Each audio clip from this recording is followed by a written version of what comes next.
Thank you and very good evening to everyone.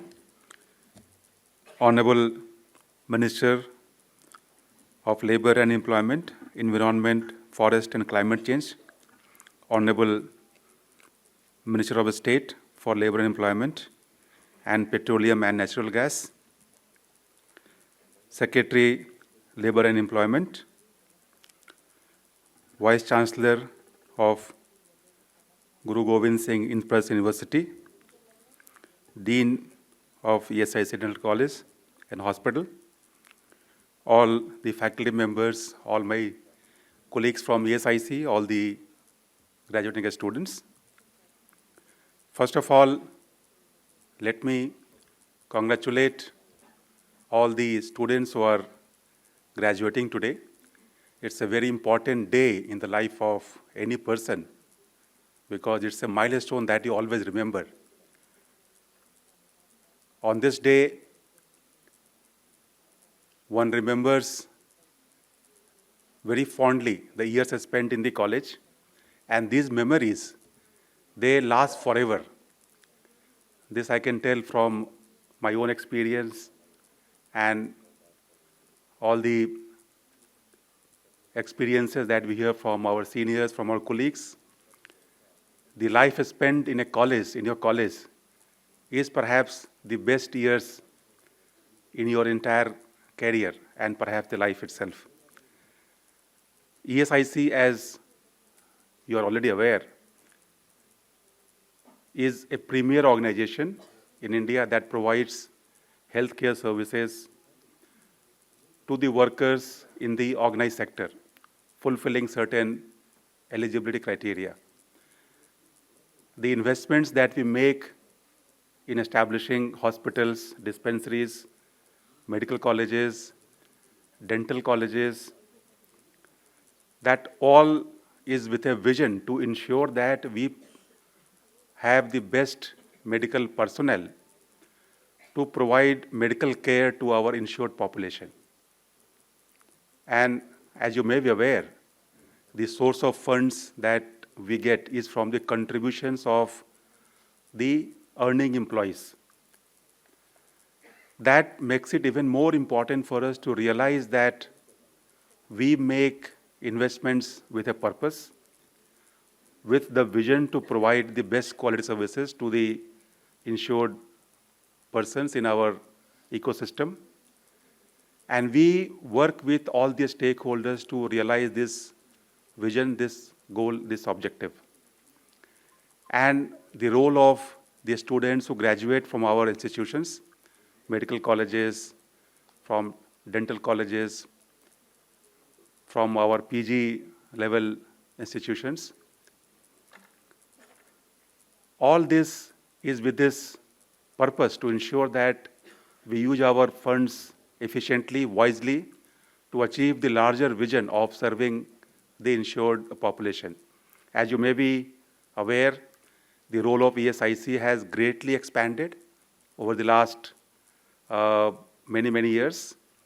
And in future, ESIC is poised to play an even bigger role when we talk about expanding the healthcare coverage to the remaining sections of the working population. And the template that we follow is perhaps unparalleled in the entire world. This I can say with great pride because ours is the only institution in the world where the coverage is so generous.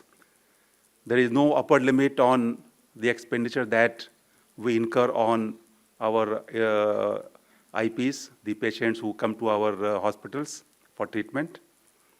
And the coverage extends for the entire life at a very nominal contribution after the IP retires from his working life. If you see the schemes around the world, this is perhaps the only scheme where for the last more than 7 decades now, this organization has served selflessly the requirements and needs of the entire IP population.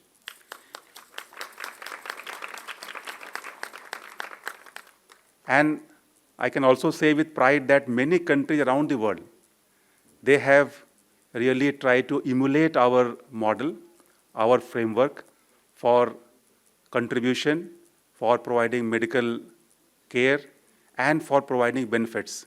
When the benefits package that we provide is amongst the most generous in the entire world. And there are very few countries who can really match the scale of services that we provide and the scale of benefits that we provide. So in this context, it is even more important for all the students who are graduating today to realize that you have received your education in an institution where the vision from its inception has been to serve the requirements of our insured persons. And as you progress in your career and you take on your responsibilities, jobs, wherever you get, you always need to keep this aspect in mind, because the education that you have received in ESIC Dental College is actually unparalleled in this particular context. I would also like to mention here that in future, the role that ESIC would be playing in the larger social security domain, and in particular in the domain of healthcare and services, that is going to be even greater. And then the need for employing more and more medical professionals, as well as people on the admission side, on the benefit side, that will continue to grow. And we are aware of this requirement of expanding our ecosystem across the entire country. The districts where we are not present now, that is on our agenda, where we should actually be making our presence felt with the same level of medical care and benefits that we provide to the covered districts and covered areas. That's the goal that we have in the immediate future. We also need to really expand the quality of services. So there is a very measured effort today that is going on to use the latest information technology applications and tools to ensure that we reach out to our IPs in the easiest way possible, in the shortest time possible. And in this endeavor, since our IPs are spread over the entire country, if we can use IT efficiently, this will go a long way in ensuring that this requirement, this need is fulfilled. And this is one more goal that we are very actively working at the moment. And in the coming time, the results of these efforts will definitely be visible.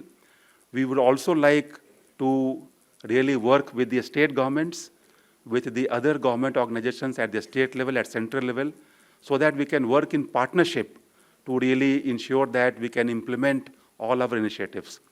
In the current context, the focus that we have now is also on bringing innovations in the field of medical education, in the field of medical treatment, for the benefit of our IPs, and for ensuring that our doctors are trained in the latest technologies for providing the best medical care.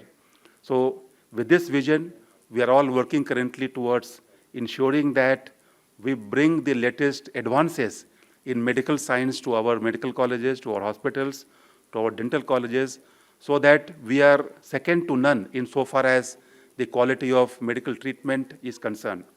We also are rapidly expanding the network of hospitals, as you might have learned, and this includes establishing our hospitals in new locations, also includes expanding the number of beds in our current institutions, and expanding the range of services, including the super specialty treatments in all our institutions with the best quality care available. So I'm sure that with these initiatives in multiple dimensions, in the coming time, ESIC will really be the torch bearer for not only our country, but also for the entire world, especially the developing world, where the need for social security schemes is really felt at a very high, with a very high level of need. So in this, on this occasion, let me extend my warmest congratulations to all the students who are graduating today for a very bright future, ahead. which would be full of responsibilities and full of your work towards achieving the goal that ESIC has imbibed in all of you. On this occasion, I would just like to mention a few more points. Once you complete your college education, then the spirit of questioning that one obtains during the education, that should always remain. And that's the vision that one should keep in mind throughout one's career. Once you have a mind which always is curious and is questioning, then only you can imbibe new innovations and new inventions. In fact, there is a famous quote by Albert Einstein, who once said that you should never stop questioning in your entire life. And that is the motto that we all should imbibe, where we always have curiosity towards new inventions, new innovations, so that we can improve ourselves and we can improve our own work. We can improve the outcomes of our own efforts and at the same time contribute to the well-being of the organization where we work, to ensure that the vision, the objectives of serving the target population, that is met without any deficiencies. So let me conclude at this point, and let me again wish all the very best to all the students on this occasion. Thank you very much.